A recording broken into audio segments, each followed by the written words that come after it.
అందరూ కూడా అభినందనలు తెలపవలసిందిగా కోరుతున్నాను. అలాగే శ్రీ జ్యోతి నాయర్ గారిని, త్రివేణి గారిని వేదికపైకి ఆహ్వానిస్తున్నాను. జ్యోతి ప్రజ్వలన కోసం జ్యోతి నాయర్ గారును త్రివేణి గారు కూడా వేదికపైకి రావాల్సిందిగా కోరుతున్నాను. I request Jyoti Nair madam, the guru of the dance performance today.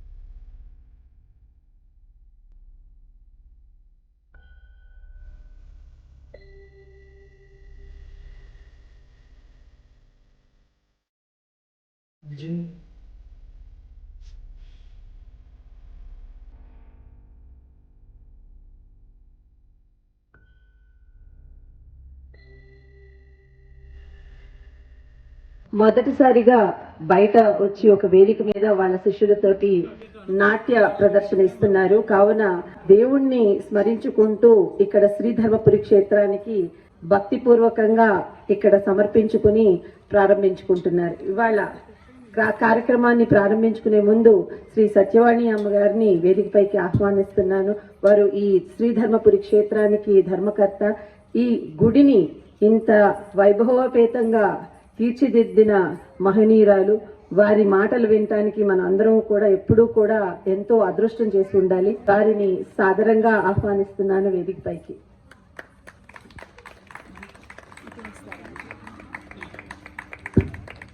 జై శ్రీరామ్, జై శ్రీరామ్, జై శ్రీరామ్, జై శ్రీరామ్, జై హనుమాన్, జై హనుమాన్.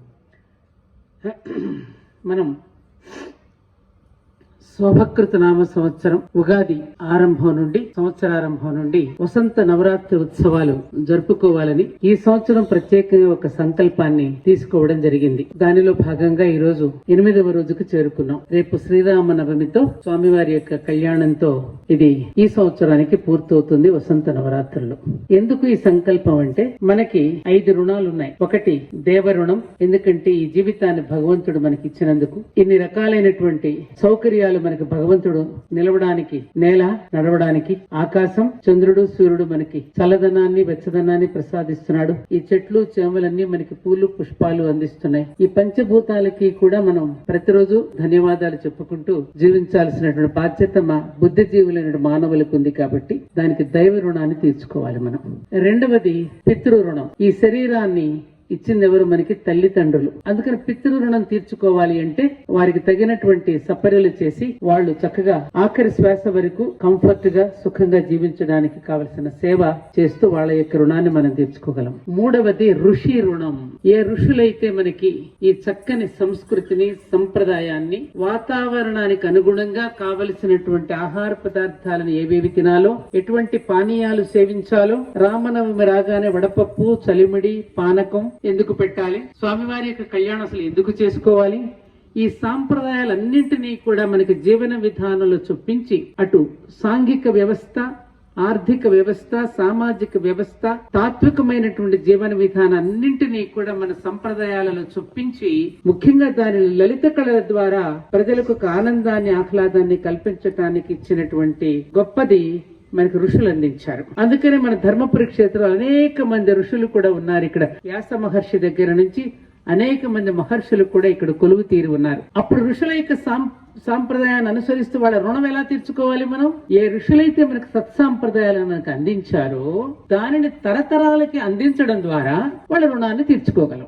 అందుకనే ఇప్పుడు మన త్రివేణి కానీ, జ్యోతి నాయక్ వారందరూ ఏం చేస్తున్నారు? వాళ్ళ పిల్లలకి ఆ రకమైనటువంటి శిక్షణని ఇచ్చి శిష్యులకి తద్వారా దాన్ని విశ్వవ్యాప్తం చేసి తరతరాలకి అందించే ప్రయత్నం చేయటం అది ఋషి రుణం తీర్చుకోవడం. భరతముని లాంటి వాళ్ళందరూ మహానుభావులు మనకి నాట్య శాస్త్రాన్ని వీటన్నింటినీ మనకు అందిస్తే, అలాగే సంగీత శాస్త్రంలో సామవేదం నుంచి మనకు వస్తే వాటిని పరంపరగా అందరికీ అందిస్తూ తద్వారా దైవ దర్శనాన్ని చేసుకోవడానికి మనకు అవకాశం ఉంటుంది. నాట్యం అంటే ఏమిటి? ప్రజ్ఞా పాఠవానికి అదొక ప్రతీక. అంతర్లీనంగా ఉన్నటువంటి ప్రజ్ఞా పాఠవానికి అదొక ప్రతీకగా కనిపిస్తుంది. దైవాన్ని ఆ నర్తకి అక్కడ దర్శింపజేస్తోంది మనకి తన భంగిమల ద్వారా. ఎంత గొప్పతనం ఇది! తన భంగిమల ద్వారా దైవాన్ని దర్శింపజేస్తోంది. ఆహా అంటూ మనం ఆనందంలో ఒక రకమైన ఒక తన్మయత్వంలోకి వెళ్ళిపోతున్నాం. అదే మీరు వెస్ట్రన్ సంగీతం వినండి, ఆహా అనుకోలేము మనం. వెస్ట్రన్ సంగీతానికి మన భారతీయ సంగీతానికి కళలకి ఉన్న తేడా ఏమిటంటే, మీరు చూడండి ఆ వాయిద్యాలు వాయిస్తూ ఇప్పుడు సినిమాలు డీజేల ద్వారా పెడుతున్నారు కదా పెద్ద పెద్ద ప్రోగ్రామ్స్ అన్ని, గంతులు చిందులు. ఆ గంతులు చిందులు వేస్తున్నప్పుడు మీరు ఎవరు కూడా తలలో ఆడించరు, కాళ్ళు మాత్రం ఊగుతూ ఉంటాయి కింద. తేడా ఏమిటి? మన శరీరంలో నాభి పై భాగం నుంచి ఇది ఊర్ధ్వలోకం, నాభి కింది భాగం అంతా అధోలోకం. అందుకని వెస్ట్రన్ సంగీతం అధోలోకాలు ఊగుతూ ఉంటాయి. అదే మనదైనటువంటి భారతీయ సంగీతాన్ని సాహిత్యాన్ని వింటున్నప్పుడు ఈ ఊర్ధ్వలోకాలు పరవశిస్తాయి. అందుకే మన నాదస్వరం వినగానే నాగేంద్రుడు ఎలా అయితే పడగ విప్పి ఆడుతాడో, ఆ స్వరం వినగానే ఇది అంటారు నాదాధీనం జగత్ సర్వం అని. అలాగే మనం తలలాడిస్తూ ఉంటాం, తన్మయత్వంలోకి వెళ్ళిపోతాం. అది వాళ్ళకి మనకి ఉన్న తేడా. ఊర్ధ్వలోకాల పయనించేటటువంటి తత్వం మనది, అధోలోకాల పయనించే తత్వం వాళ్ళది. ఎంత తేడా ఉందండి! పిల్లలు అర్థమైందా నేను చెప్పింది? అది ఇప్పటి నుంచే పిల్లలకి కనుక మీరు నేర్పించి శిక్షణనిస్తే, ఆ శిక్షణ ద్వారా 10 మంది పిల్లలకి వాళ్ళు నేర్పించగలిగితే ఇది విశ్వవ్యాప్తం అవుతుంది.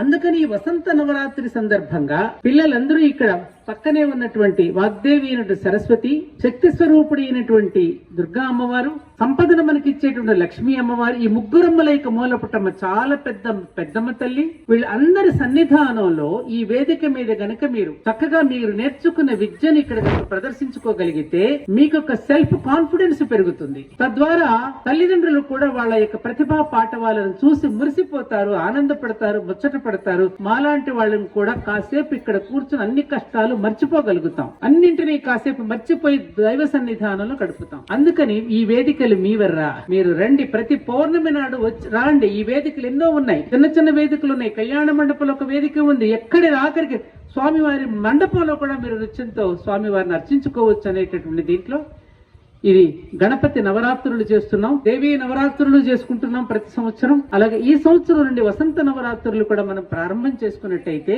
సంవత్సరం అంతా మనకి ప్రతిరోజు పండగే. నిత్య కళ్యాణం పచ్చతోరణంగా ధర్మపురి క్షేత్రం వెలసిల్లాలి. ఈ వేదిక ఒకప్పుడు 2000లో నేను ఒక చిన్న వేదిక మా అబ్బాయి రిసెప్షన్ కోసం ఇక్కడ చిన్న వేదిక కట్టిస్తే డాక్టర్ శోభానాయుడు గారు, సత్యవాణి గారు సర్వం సాయిమని నటించాలి, నాకు ఈ వేదిక సరిపోదంటే కొంచెం పెద్దది చేశాను. మళ్ళీ తర్వాత గుడి సంబరాలు చేసే పెద్ద డాన్సర్స్ చేసి మాకు ఈ సాధన ఇంకా పెద్దది చేయండి అన్నారు. ఇంత ఒట్టుడింత అయినట్టుగా వేదిక పెద్దదైంది. మన హృదయం ఎంత విశాలమో వేదిక కూడా అంత విశాలమయ్యింది. అంటే నేను ఎందుకు చెప్తున్నానంటే పిల్లలు అటువంటి గొప్ప నర్తకీమణులు, గొప్ప గాయకుడైన బాలసుబ్రహ్మణ్యం గారు కూడా పాడి గొప్ప వాళ్ళందరూ ఆడినటువంటి వేదిక కాబట్టి ఈ వేదిక మీద మీరు కనుక నర్తిస్తే, మీ ప్రతిభా పాఠాలను ప్రదర్శించుకుంటే మీరు కూడా ఆ స్థాయికి వెళ్ళగలగాలి అనేది ఒక ఆశీర్వచనాన్ని మేము మా తరపున ఇస్తూ, ఆ ముగ్గురమ్మల యొక్క ఆశీస్సులు మీకు పరిపూర్ణంగా ఉండాలి. ప్రేక్షకులు కూడా చల్లని గాలిలో ప్రకృతిలో చక్కగా సాయంకాలం అన్ని మర్చిపోయి ఇంట్లో సెల్ ఫోన్లన్నీ ఇంట్లో పెట్టేసి ఎవరికి ఏమి ఆన్సర్ ఇవ్వకుండా మీదైన మీ లోకంలోకి వెళ్ళడానికి ఇది ఒక సువర్ణ అవకాశము. సెల్ ఫోన్లు ఇక్కడికి తేవద్దు. ఆ కాసేపు ఇక్కడ ఉండి అన్నింటినీ మర్చిపోయి దైవతత్వం ఏమిటో, ప్రకృతి తత్వం ఏమిటో, మనదైనటువంటి భారతీయ వైభవంలో ఉన్న గొప్పతనం ఏమిటో మనకి తెలిసి రావాలని, అలా తెలుసుకునేటువంటి అనుభూతి లోకాలలో మనందరం కూడా విహరించాలనే ఒక సత్సంకల్పంతో ఈ విధంగా వేదిక మీద పిల్లలందరినీ కొత్తగా నేర్పిస్తున్న నాట్య గురువులందరినీ ఇక్కడ సత్కరించుకుంటూ వారికి ప్రోత్సాహాన్ని ఇస్తూ, ఉత్సాహాన్ని ఇస్తూ, ప్రేక్షక జనులకు ఉల్లాసాన్ని అందిస్తూ చేసేటటువంటి భాగంలోనే ఈ వసంత నవరాత్రులు జరుపుకోవడం జరుగుతుంది. కాబట్టి మీ అందరికీ నా అభినందన పూర్వక శుభాకాంక్షల్ని తెలియచేసుకుంటూ, ఎప్పుడూ ఇలాగే మీరు వస్తూ ఉండండి, కార్యక్రమాలు చక్కగా చేసుకుంటూ ఉండండి అని చెప్పి మీకు పరిపూర్ణమైన స్వేచ్ఛా స్వాతంత్రాలు ఇక్కడ క్షేత్రంలో ఉన్నాయి. అమ్మ అందరికీ పుట్టినిల్లే, అందరం పుట్టింది అమ్మ ఒడిలోనే, అందరికీ పుట్టినిల్లుగా విరాజిల్లుతున్న ధర్మపురి క్షేత్రానికి ఇలా వస్తూ మీరు అందరికీ ఆనందాన్ని పంచుతూ ఉంటారని, మా బిడ్డలు వేసేటటువంటి కార్యక్రమాన్ని చూడడానికి మేము వచ్చామన్నటువంటి తల్లిదండ్రులను ముఖ్యంగా నేను అభినందిస్తూ, ముచ్చట పడండి, చక్కగా వాళ్ళని చూసి మురిసిపోండి, వాళ్ళకి ఆశీస్సులు అందించండి అంటూ నేను సెలవు తీసుకుంటున్నాను. జై భారత్, జై హింద్, జై హింద్, జై శ్రీరామ్.